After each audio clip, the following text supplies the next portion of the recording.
Agora eu aprendi a história. E o vídeo de hoje, eu tava receoso, pensando bem sobre fazer esse vídeo, mas eu vou decidir falar, decidir gravar.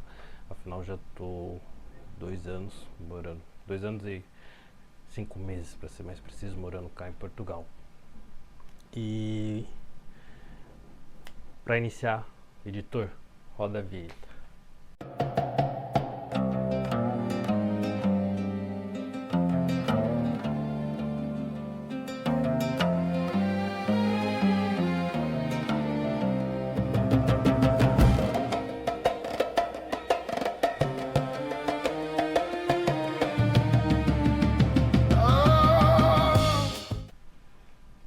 Bom, pessoal, o vídeo de hoje, geralmente o meu modelo de gravação, como todos vocês sabem, eu ligo a câmera e vou falando, sem script, sem roteiro. Porém, será um vídeo que eu vou falar desde a minha chegada, minha trajetória, até atualmente, minha rotina diária aqui em Lisboa. E ele terá 4 tópicos principais que eu quero abordar nesse vídeo. O primeiro é sobre a renda, o aluguel aqui em Lisboa. Depois vamos falar sobre o serviço de imigração, a entidade responsável pelos imigrantes, atualmente, que é a AIMA. Sobre o sotaque nosso, brasileiro. Poucos falam sobre isso, tá? E o que o imigrante enfrenta ali, as dificuldades, a solidão, a saudade da família em si. Bom, para iniciar, eu vou explicar um pouco de como eu cheguei aqui como imigrante. Quem acompanha o canal sabe que eu fui criado no interior do estado de São Paulo, morava em São Paulo.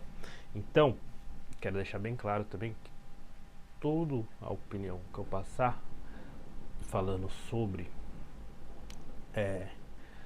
o meu ponto de vista, principalmente de Lisboa, que é a cidade que eu sempre morei aqui em Portugal, é um ponto de vista comparativo de quem era criado em São Paulo.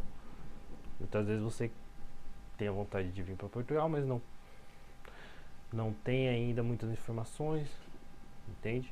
Ou fica vendo só vídeo que os pessoal mostra do lado bom, fica fazendo comparativos de valores, de coisas no mercado, itens de sobrevivência.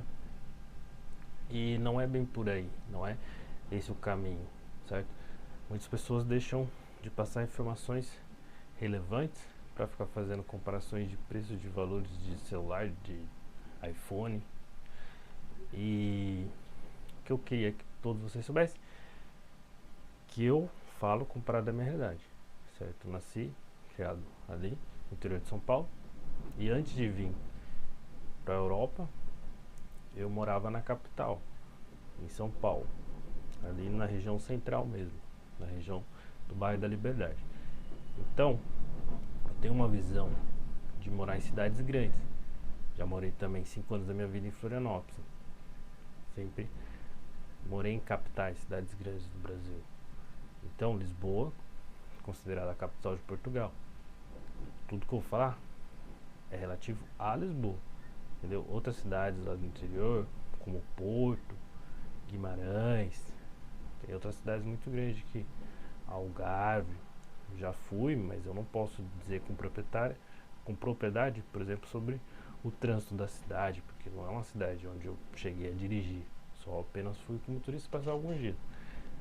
Agora vamos lá, cheguei aqui em Lisboa, meados de março de 2024, isso, e cheguei sem €1 no bolso.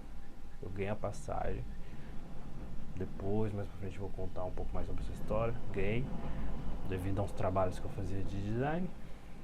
Um cliente meu me devia um dinheiro, me deu a passagem. Tinha separado da minha ex. Eu não pensei 2 vezes em vir. Juro, por tudo que é mais sagrado. Eu não tinha €1 no bolso.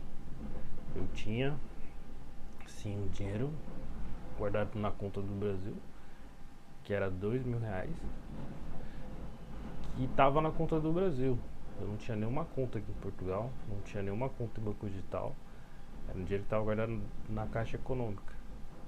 E eu não fazia ideia de como que eu ia usufruir desse dinheiro estando aqui. Simplesmente entrei no avião e vim. Aí tinha a reserva do hostel também por 10 dias. Vim com ela já paga. E no hostel que eu fui conhecendo algumas pessoas. Só até se tiver muito barulho nesse vídeo, porque realmente tá ventando muito aqui hoje. Como eu moro no último andar, no sótão, aí captura um pouco de vento, né? O vídeo pode ficar com uns barulhos estranhos.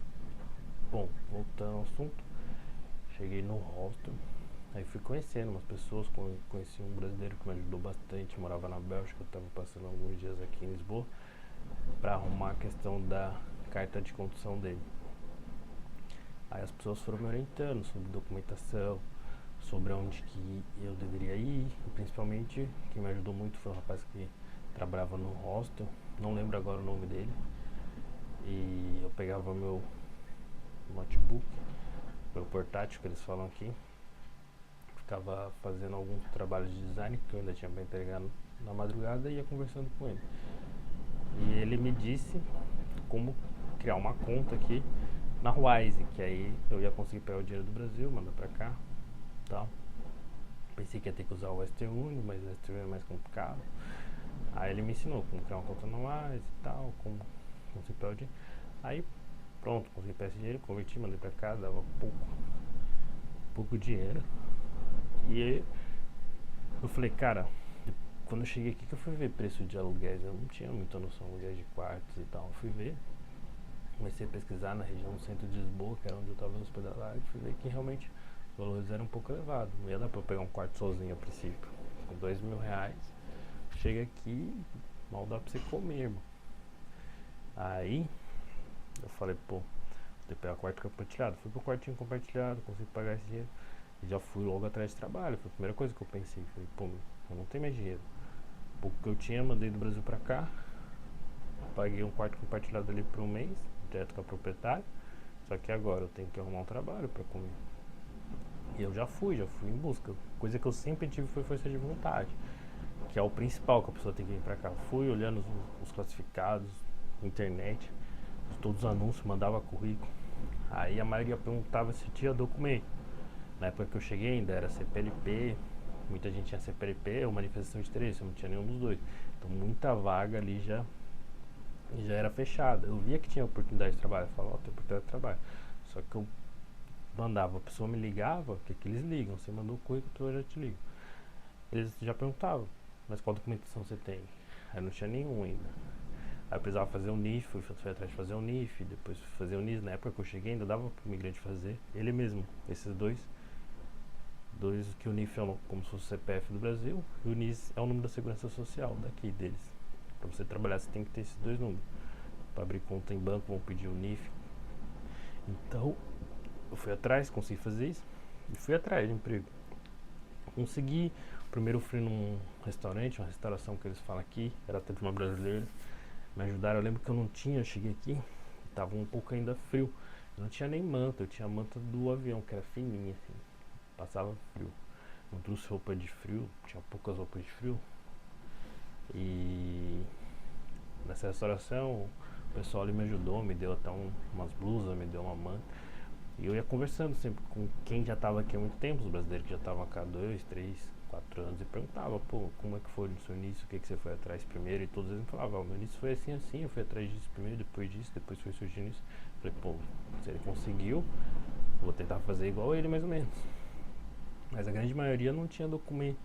Os imigrantes que vêm pra cá, antigamente não tinha essa de visto, nada. A maioria dos brasileiros só vinha com passaporte, igual eu vim, entra, passaporte turista, fala que você vai ficar alguns dias. Antigamente era fácil. E nessa os caras iam ficando, iam trabalhando. Só que eu não tinha parente nenhum aqui, não conhecia nada. Aí fui, com muito esforço consegui um trabalho. Meu primeiro trabalho depois foi no outro pub também, na mesma região ali, um barzinho, ali uns senhores e tal, aí ia conversando com português. Aí, logo nos meus primeiros trabalhos assim, eu percebi a diferença de sotaque. E o sotaque importa muito. O pessoal não fala muito disso, fala que não importa ou é irrelevante, mas os portugueses sabem quando você abre a boca que você não é português. Mesmo você falando português, ele sabe que você não é português. No começo, muitas palavras ali pra mim eram diferentes, eles falavam muito rápido. Até hoje, você pegar um português do norte mesmo, eles falam rápido, meio pra dentro, enrolado, parece que tu não entende nada. E eu fui me adaptando. Isso pra mim, no começo, foi bem difícil mesmo, não vou mentir. A questão do sotaque, da linguagem, mas rápido eu consegui me adaptar. Algumas palavras não deixei de utilizar do Brasil, porque aqui tem outro significado. E, e é isso, você vai aprendendo. Uma das coisas que quem chega percebe rápido é o valor das rendas, que vem crescendo cada ano que passa. Lisboa, porque Lisboa é uma cidade agora que, se diga, muito procurada pelos nômades digitais. Até esses dias eu fui saber o porquê. Portugal parece que é um dos poucos países aí do mundo que não cobra, igual o Brasil tem a taxa de IOF, né? Quando você faz qualquer operação financeira. Em Portugal, quando você tem uma moeda digital, uma criptomoeda tipo Bitcoin, eles não cobram essa taxa, parece. Isso aí eu fui descobrir esse dia. Então pra cá vem muita gente que é nome digital, mas com criptomoedas. Então isso faz está diretamente relacionado com os valores da renda estar sempre elevado. Porque o pessoal que é nome digital, principalmente a internet hoje em dia, glamoriza muito. Esse pessoal é rico, é milionário, nem todos. Igual eu me considero um viajante. Eu me considero um nômade digital porque eu ainda não tenho uma renda fixa na internet. Só que eu faço dinheiro pela internet. Cheguei aqui fazendo dinheiro com a internet. E faço até hoje. Mas ainda não tenho uma renda fixa na internet, entende? E sei que eu tô aqui de passagem. Logo eu vou para outros lugares. Quero conhecer outros países da Europa, com certeza. Consegui, depois de muito tempo, fazer minha CPLP e consegui entrar na Macro. Macro é uma grande empresa atacadista, não sei se alguém de vocês que já estejam vendo o vídeo já ouviu falar. Consegui entrar na Macro do temporário, um trabalho temporário de 3 meses, onde eu sabia, assinei o contrato, recebia meu ordenado na conta do AIS, Banco Digital, trabalhava à noite inteira ali na reposição de bebidas, separando bebidas para eles fazerem entrega e colocando bebidas nas prateleiras, e assim foi durante 3 meses. Aí eu comprei um automóvel, que a carta de condução do Brasil vale quando você chega aqui. E a primeira coisa que eu me deparei é que, pô, um imigrante ter um carro aqui é praticamente assim inviável, porque a menos que tu compre um carro elétrico, um Tesla ou algum outro Citroën, carros elétricos. Por quê? Porque tu não vai achar lugar para estacionar, cara. Se você não é residente aqui, principalmente no centro de Lisboa, são zonas que tem parquímetros, tudo bem? E algumas zonas são reservadas somente para quem é residente, quem tem um adesivo no para-brisa do carro ali que ele é residente. E eu não tinha.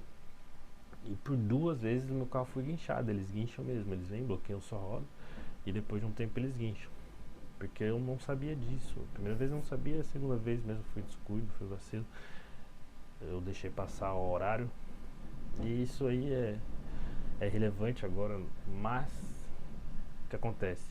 Resumindo, migrante chegou cá, pense em comprar um carro, não seja um carro elétrico, tu vai sofrer para achar vaga para estacionar essa porra desse carro. Muitas vezes tu vai ter que ir na farmácia e tu vai ter que parar 5 quadras longe da farmácia, por esse motivo que eu falei. Então, tipo, tu vai caminhar mais a pé do que no carro. Então, é isso aí para quem tá chegando, eu acho que é uma dica útil também. Vale mais comprar uma moto. Uma moto, sim, você não tem esse problema para estacionar, você pode parar aqui, inclusive até em cima da calçada em determinados pontos. Não é ilegal igual no Brasil. Porque aqui poucas casas têm garagem. Quem tem garagem aqui são pessoas que têm casas, aqui tem casa que é rico. Aqui você percebe que imigrante, desde quando eu cheguei aqui, eu morei em apartamentos, em quartos, em prédios. Então, depois de um tempo, eu entrei numa empresa chamada Delta Cafés, saí da Macro, fui pra Delta. E graças ao meu trabalho na Delta, eu consegui tirar meu documento, meu título de residência. Tenho ele até, né, consegui. Correndo atrás também consegui entrar na Delta, uma empresa grande de café da Europa. Mas sofri antes de passar lá. Quando eu cheguei, trabalhei de estafeta, que é motoboy aqui, entregador. me dava uma motinha elétrica, que tem aquelas motinhas elétricas que é uma benção, para não falar outra palavra. Aquelas motos não tem muita autonomia, uma bateria desse tamanho gigante. Se coloca ali, não dura muito, deixa o cara na mão, acaba. Não anda muito. E pegava Via Expressa, que Lisboa é só Via Expressa. Não, todas as Via Expressa são uma letra e um número, A1, A2, A3, A4, A5, A7, por exemplo. Tudo vias rápidas, entende? Passava caminhão voado lá do cara na madrugada. O cara com a motinha tremia tudo ali, com pizza na bag pra ter que entregar. Às vezes ali a 10 km de distância. Então, fiz um pouco de tudo quando eu cheguei. Encarava o que aparecia. Até que eu consegui entrar na Delta, uma empresa grande de café. E consegui pegar meu documento, meu título de residência. Aí peguei uma experiência boa, né? Já tinha trabalhado na Macro e na Delta, duas empresas grandes, confiáveis. Ali na logística, sempre na logística, preparação. Nessas empresas eu já pude perceber ali como que funciona a forma de trabalho do imigrante e a forma de trabalho do português, que é diferente, totalmente diferente. Vai ter um português que vai, às vezes, fazer o mesmo trabalho que o seu, mas ele já está na empresa ali um bom tempo. Ele vai ganhar um pouco mais, daí tudo bem, claro, tá mais tempo na empresa vai ganhar. Só que ele vai trabalhar bem menos que você, mas tipo, bem menos mesmo. Foi aí que eu comecei a perceber que os imigrantes, eles estão cá com o propósito de realmente fazer o trabalho que os portugueses não querem. Trabalhar as horas que os portugueses não querem trabalhar. O português, ele trabalha muitas vezes ali 3 dias da semana, folga 4 mesmo. A escala 3x4 dele. Tu, como imigrante, se tu tiver um dia de folga, 2, considere abençoado. Eu, atualmente, tô já há alguns meses sem ter folga, trabalhando, porque tô com 2 trabalhos, considerando 2 trabalhos. Vamos lá, depois que eu peguei meu documento, trabalhei um tempo, fui pro Boom Festival, mas depois eu vou fazer um vídeo talvez só falando disso. Então, fui pro Boom, que o Boom era um grande sonho, um festival enorme. Quem é da cena eletrônica sabe, é um festival musical muito grande, um dos maiores do mundo, acontece aqui em Portugal. Tive a oportunidade de ser voluntariado lá, tem até um certificado, vou deixar na tela aí pra vocês conferir. Tá, aí voltei novamente pra Lisboa. O Boom Festival foi 10 dias ali, trabalhando com voluntário. Foi uma das melhores experiências da minha vida mesmo. Não tenho o que reclamar, só parabenizar aos organizadores. É um evento mesmo, nota 10, show. Superou minhas expectativas. Mas depois eu faço um vídeo só falando sobre isso. Voltando para Lisboa, eu já tinha meu documento, já tinha essa experiência, que é uma experiência mesmo que realmente muda a sua maneira de pensar. Eu falei, vou procurar um trabalho agora que eu não tenha que fazer tanta força braçal. Consegui. Trabalhei como assistente na AIMA, tá? Para quem duvida, vou deixar também a foto aqui do certificado da formação que eu tive da AIMA. Foi 3 semanas ali, quase um mês, só de formação sobre lei de estrangeiro, sobre como funciona o processo de imigração, como que é feito. Então, eu posso falar com propriedade sobre a AIMA, porque eu já estive trabalhando lá dentro, tá entendendo? E já vou falar a verdade. Depois eu vou fazer um vídeo também, talvez só sobre isso, mas não vou criar muito conteúdo sobre também esse processo migratório. É mais esse vídeo mesmo. Quem quiser saber, assista depois os outros vídeos no canal. A AIMA, hoje em dia, ela tem milhares de processos que ficaram no CEF, que era o antigo responsável pelos imigrantes. Mas os que ela iniciou, dos imigrantes que chegaram ano passado, ano retrasado, e que chegaram esse ano, que todo dia chega imigrante. Quando eu cheguei aqui, chegavam mais, agora chega menos, porque o processo migratório está ficando mais difícil. Mas isso, como o Ryan Santos fala, quem assiste ele, todos os países estão dificultando. Isso aí é a nova conjuntura global, é o mundo se globalizando novamente. Estados Unidos, antigamente também tinha vários imigrantes trabalhando lá, já tá cortando. Os países de primeiro mundo, considerados primeiro mundo, vão ficar cada vez mais difícil para você entrar assim como um imigrante, se você não tiver nenhum parente, não for estudar ou não for empreender nesse país. Então, a AIMA hoje em dia, ela tem milhares de processos que ela não tem, primeiro, equipe capacitada e que dê conta desse processo. Nem se ela trabalhasse 24 horas por dia, não ia dar conta. Por quê? É poucos funcionários. Portugal é um país grande, tem só 36 lojas AIMAs funcionando em Portugal inteiro. É pouco, o número de imigrantes que tem é pouco, porque são mais de 1,5 milhão de imigrantes regularizados, né, que precisam estar renovando esse documento de determinado tempo em tempo, fora os que estão chegando, que estão pedindo visto e entre outros. Então, primeiro que ela não dá conta, e segundo que ela não foi criada com o intuito de ajudar o imigrante. Ela foi criada devido à pressão que a União Europeia pressiona Portugal, e a União Europeia disponibiliza uma verba para Portugal ajudar esses imigrantes a se legalizarem. Por quê? Porque Portugal era visto como a porta de entrada da Europa. Entra quem quiser, vem qualquer nacionalidade aqui aceita. Depois daqui, entrou aqui, os caras pisou na Europa. Depois ele pode aqui em Portugal pegar um carro e ir pra Itália, ir pra Espanha, ir pra Alemanha de carro, de ônibus, de bicicleta se ele quiser. Entendeu? Então, a União Europeia pressiona Portugal para que ele legalize esses imigrantes. Faça o quê? Uma peneira, né? Uma chamada peneira. Veja se esses imigrantes têm antecedentes criminais, veja se esse imigrante tem algum parente que mora aqui na Europa já, veja se esse imigrante realmente tem condições de se manter aqui, que é o principal que a AIMA pede. Para quem veio para trabalhar, ela vai pedir o quê? Contrato de trabalho. É o principal. Imigrante que veio para trabalhar tem que ter contrato de trabalho para se regularizar hoje em dia. Então, eu trabalhando ali, eu pude ver que realmente. E outro termo que eles usam muito aqui é que Portugal, ele tem falta de mão de obra qualificada. Isso é uma grande mentira. A verdade é que Portugal não tem verba, não tem verba suficiente na economia para pagar um funcionário qualificado. Aonde que esse funcionário que é qualificado, que ele fala inglês, fala espanhol, e ele tem uma formação específica, por exemplo, ele é um eletricista, cara, se ele tiver condições de trabalhar na Holanda, ele vai ganhar 3 vezes mais do que Portugal. Tá entendendo? 3 vezes mais, brincando. Às vezes até mais.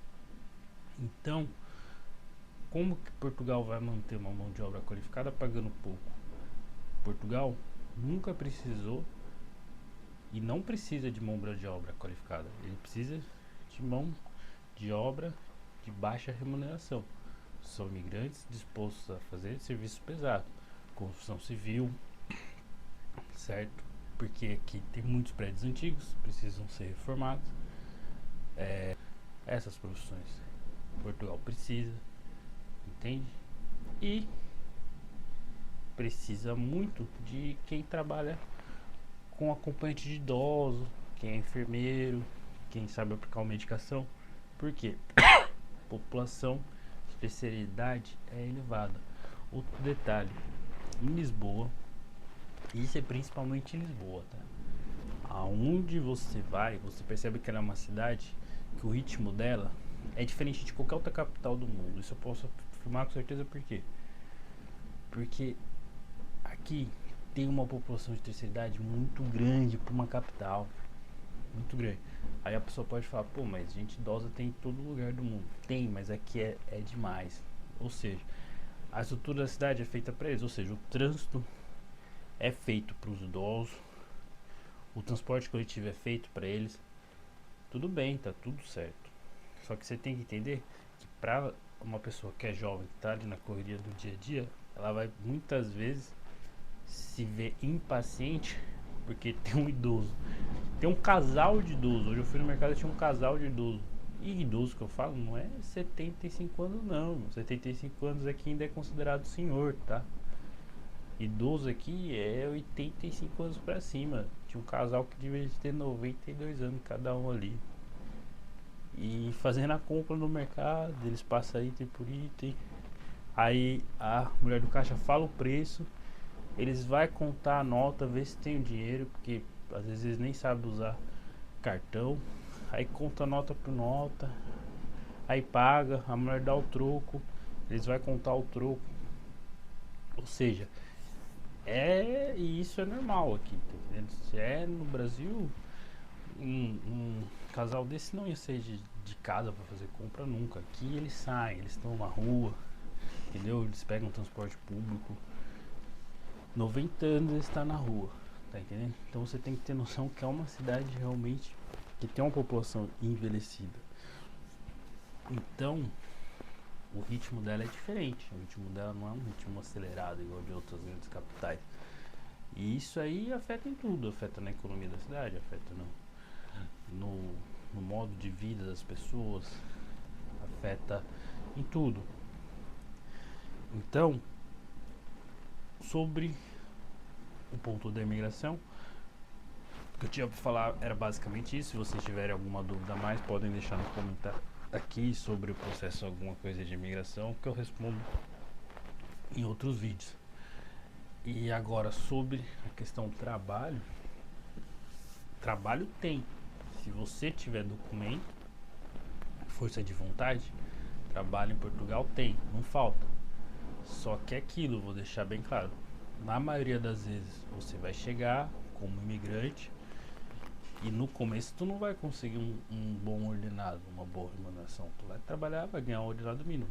Ordenado mínimo hoje em dia, cara, se você der sorte, tu vai achar um quarto e mais da metade da sua renda já vai para esse quarto. 60% em torno, vai para um quarto, cara, um quarto para você morar sozinho, um quarto. Em Lisboa, estou falando em Lisboa. No interior é diferente, você acha apartamentos de 2 quartos aí pelo mesmo preço que você paga em um quarto aqui. Mas lá no interior, muitas vezes não vai ter trabalho, não vai ter uma grande empresa para te contratar, tá entendendo? Lisboa tem trabalho. Só que mais metade da sua renda, mais metade do seu dinheiro vai para uma renda. Tem como fugir disso? Tem, se você comprar uma camper van, que eles chamam aqui, autocaravana, que são aqueles motorhome, mas não é um investimento barato. Começa a partir dali uns antigos, às vezes você vai ter que arrumar muita coisa ali, 10 mil euros, 8 mil euros. E os mais novos, esses autocaravana nova é investimento de 25 mil, 30 mil euros. Para o imigrante, muito difícil ele ter esse dinheiro para investir, para sair do aluguel, da renda de início, tá entendendo? Então, por isso que tem crescido o número de moradores de ruas em Lisboa.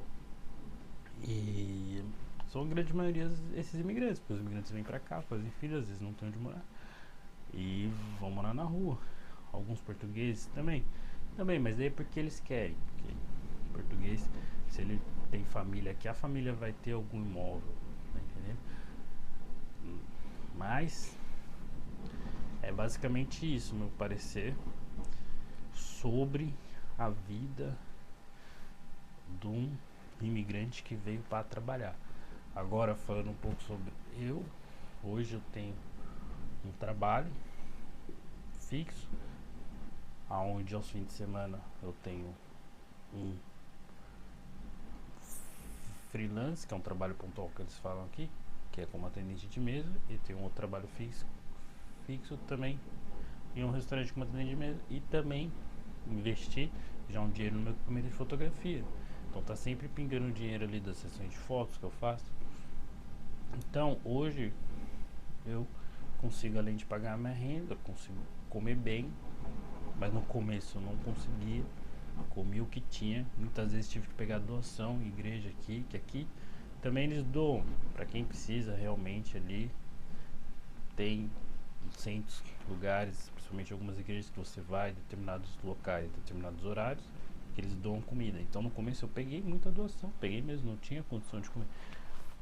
A maioria são produtos que estão para vencer ou um pouco já com alguns dias de vencimento, mas são produtos bons, dá para o cara sobreviver ali. Hoje eu não preciso mais dessa doação, consigo ir no mercado, comprar minha própria comida. Claro, não compro do mais caro, mas consigo comer bem, consigo comprar uma fruta. Só que você vai vendo que realmente o dinheiro do cara nos primeiros anos é para sobreviver. É para sobreviver. O cara consegue começar a guardar um dinheiro ali depois que ele tira o documento dele, e ele tem que ter mais de um emprego para se virar mesmo, para conseguir guardar um dinheiro, para pensar em investir em algo ou comprar algum investimento, algum imóvel no Brasil. Ele tem que ter mais de um emprego, ou ele vai ter que ter uma qualificação profissional boa mesmo, entendeu? E é basicamente isso. Essa é a minha experiência. Hoje, compensou ter vindo pra cá? Compensou, mas porque eu não desanimei lá atrás. Quando bati a solidão, tive muitas vezes vontade de voltar, só que eu pensava assim, eu não vou voltar de mãos vazias, eu não vou voltar sem nada, pô, eu cheguei aqui sem nada. Tudo bem, um homem sem nada, ele não tem nada a perder. Só que eu falei, agora daqui pra frente eu tenho que ganhar. Eu não vou voltar pra minha família no Brasil sem dinheiro nenhum ou sem ter aprendido nada. E hoje eu aprendi muita coisa aqui que me vai ser útil em outros lugares, em outros países. Meu inglês, inclusive, eu aperfeiçoei bem, porque aqui é impressionante. Portugal, a língua oficial é português, mas às vezes tu sai na rua, tu ouve determinadas ruas que você vai, ou determinados recintos, restaurantes, e não é restaurantes muito chique não, são apenas um restaurante. Só tem pessoa falando inglês. É incrível. É incrível, porque o indiano que vem pra cá fala inglês, o alemão que vem pra cá fala inglês, o polonês que vem pra cá fala inglês. Então todos eles se reúnem e só ouve as pessoas falando inglês. E todos eles se entendem. Cada um fala com um inglês com sotaque diferente, mas todos eles se entendem. Então eu tive que aprender, evoluir o meu inglês. Você aprende, e isso é bom. Isso é bom, porque isso abre portas, né? Para quem gosta de viajar, assim como eu, pretende conhecer outros lugares, outros países do mundo. Isso é ótimo. Aprendi também muito sobre como você lidar com uma cultura que é diferente da sua, entende? Como você lidar com pessoas que têm outra maneira de pensar diferente da sua, e não falo só dos portugueses, mas dos outros imigrantes, porque aqui a maioria das empresas, toda empresa grande, você vai perceber que tem imigrantes trabalhando, porque é assim que elas ficam grandes. Uma outra coisa que aqui é muito diferente do Brasil, por exemplo, não tem um órgão assim que fiscaliza as empresas. Por exemplo, aqui não existe Procon. Você compra um produto, o produto vem estragado, ou você vai no estabelecimento e você quer fazer uma queixa desse estabelecimento, de algo que tinha nesse estabelecimento, é um livro, eles chamam de livro de reclamação. E vou falar a verdade, esse livro de reclamação, cara, não é nada, é um livro. Ninguém vai atrás, ninguém lê. Essa é a verdade. Muitos vão discordar de mim porque são pessoas que talvez trabalhem em algum órgão, né, do governo, alguma defensoria aí.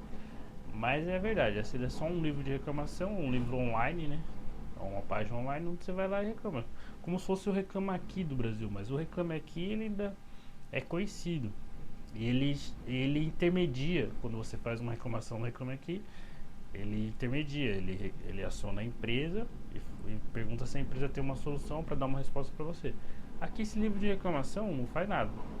Mas, calma, salvo se a sua empresa for uma microempresa e a pessoa for lá escrever no livro da reclamação, sua empresa está começando, ela tem grande chance de não ir mais para frente, porque aí eles vão atrás. Agora, para as empresas grandes, aqui todas as empresas grandes, porque uma coisa que eu percebi depois do passar do tempo, isso aí o Ryan fala, quem é rico na Europa são empresas, são famílias antigas. E em Portugal tem determinadas famílias que dá pra contar numa mão, aí, 5 talvez, que domina Portugal inteiro. Eu vou falar de algumas que é onde eu trabalhei, que é a família Nabeiro, que é dono do grupo Nabeiro, que é dono da Delta Café, maior empresa de café da Europa. Outro é um grupo chamado Sonai, que é dono do Continente, que é o maior mercado de Portugal, dono da Vorta, que é a maior empresa de eletrodomésticos, dono de alguns shopping Colombo e outras coisas, né? A gente só sabe os grandes empreendimentos que ele tem, mas óbvio que essas empresas, essas famílias têm muitos outros empreendimentos. E um outro grupo é o grupo Jerônimo, alguma coisa, que é dono do Pingo Doce. Então, basicamente esses grupos, essas famílias comandam Portugal, que é ali milhões e milhões, bilhões de euros talvez, que eles movimentam ali todos os anos. E o que acontece? Em grandes empresas assim, sempre tem alguém mordendo a fatia maior do bolo, além dos donos, dos herdeiros. Tem lá o diretor, o vice-diretor, o assessor do diretor, o gerente comercial. E esses caras mordem a fatia maior do bolo. Então o que acontece? Essas empresas, todas elas têm avaliações negativas no Google, nesse livro da reclamação, tem pessoas reclamando. Só que o livro não faz nada. Por quê? Porque ali é muito dinheiro. Entendeu? É muito dinheiro. Então, aqui você vai perceber que a lei aqui, ela tem medidas, entende? A lei existe, beleza. É um país um pouco menos violento, mas também não é 100% seguro. Entendeu? Tá longe de ser. Isso aí é uma imagem que eles vendem para trazer o turismo, que eu nem quero falar muito sobre esse assunto. Mas é um país menos violento, sim, não tem a violência toda que tem ali em grandes capitais. Inclusive muita gente sai do Brasil principalmente por causa disso. Eu não saí por causa disso, porque pra mim é diferente. Eu saí com o propósito de trabalhar, de ir atrás de fazer um pé de meia, entendeu? Eu tô conseguindo dia após dia exercer esse meu propósito, mas sempre desviando de coisas erradas e de caminhos e de pessoas que aqui tem muita gente que você encontra que é aquilo. Aqui, teoricamente, algumas coisas são mais acessíveis. Então tem pessoas que vêm pra cá e ela conquistou alguma coisa. Tem pessoas que até conquistam ali um sítio para ela morar sem pagar uma renda. E pronto, ela não quer saber mais de nada. Ela fica, pega um subsídio, um auxílio do governo aí, e pronto, fica ali. Tem muito aqui, você vai ver muito. Só que pessoas assim não tá no mesmo objetivo que a gente. A gente veio pra cá pra trabalhar, pra construir. O homem tem que construir, tem que estar sempre provendo. Então, essas pessoas você tem que se afastar e focar no seu objetivo. Bom, não vou alongar muito o vídeo, senão esse vídeo vai ficar aí mais de 1 hora e não é o meu intuito no canal. É ter sempre vídeos diretos, ao ponto. E essa é a minha opinião. Vocês que assistiram até aqui, deixem sua opinião, o que vocês acharam do vídeo. Se vocês conhecem Lisboa, qual foi a experiência de vocês, deixem nos comentários que eu vou ler e responder todos. E é isso. Pela ordem, e até o próximo vídeo.